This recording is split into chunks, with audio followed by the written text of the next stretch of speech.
In this video, we're going to attempt to get a little more mileage out of this Dyson Ball Vac with a couple of simple fixes. A common source of reduced suction performance in these Dyson Ball Vacuums is the failure of two internal hoses, the changeover hose and the internal hose. Both of these hoses can deteriorate over time and develop cracks and holes. For about $35, you can order replacement parts off Amazon and have them both replaced in little more than an hour. Before we get started, you'll want to gather a few tools. A number 8 and 10 Torx driver, a flathead screwdriver, a Phillips screwdriver, and a pair of needle nose pliers.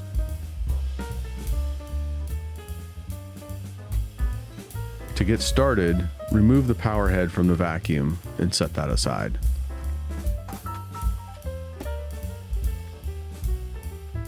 Next, remove the filter housing.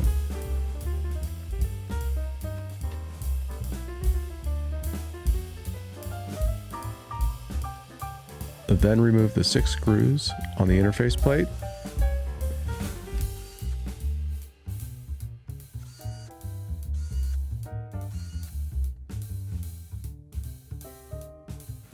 Remove the screw that ties the strut to the changeover bracket. Move the strut out of the way. Remove this small screw that holds in a cord retaining clip and also allows you to remove the rest of the strut assembly.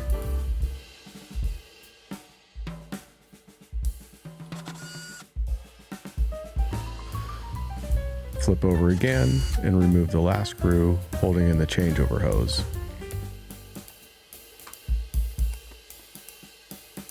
Set the machine upright and remove this duct hatch cover so that you can pry out the hose.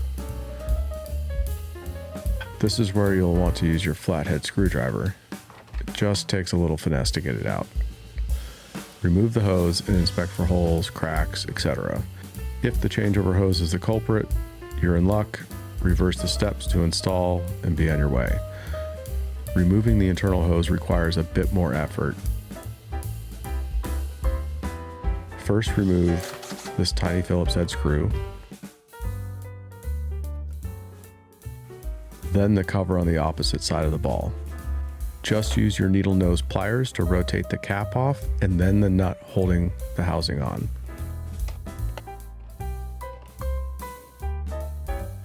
Next, you will want to remove the lower part of the ball assembly. The first 2 screws you see me removing here actually hold in the hose assembly.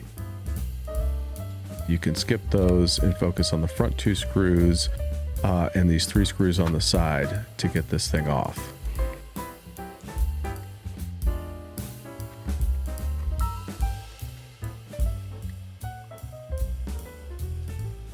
Flip over and remove these 2 screws as well.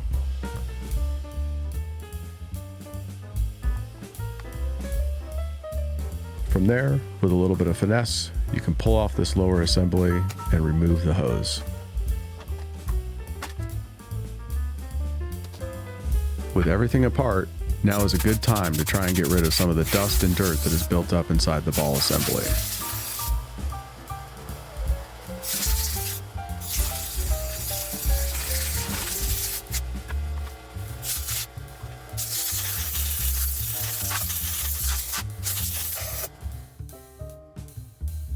You see me here noticing that this deformed gasket may actually be the source of my problem.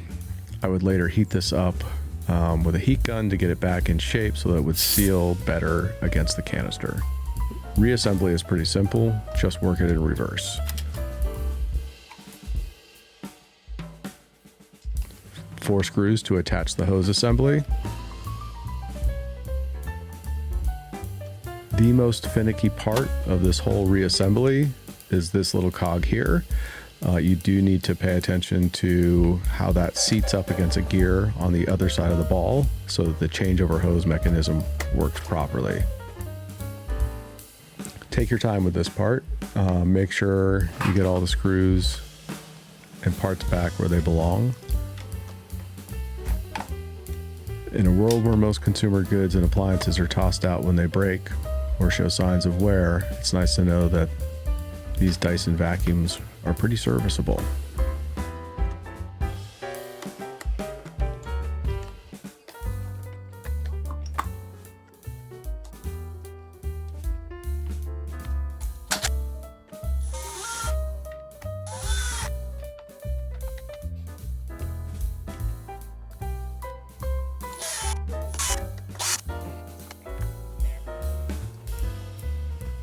One little note on reassembly.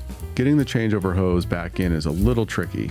Here you see me applying a little vegetable oil to get it to slip into place.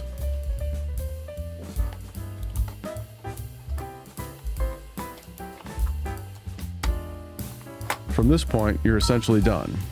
Put the filter back on, replace the canister, sit back, and admire your work.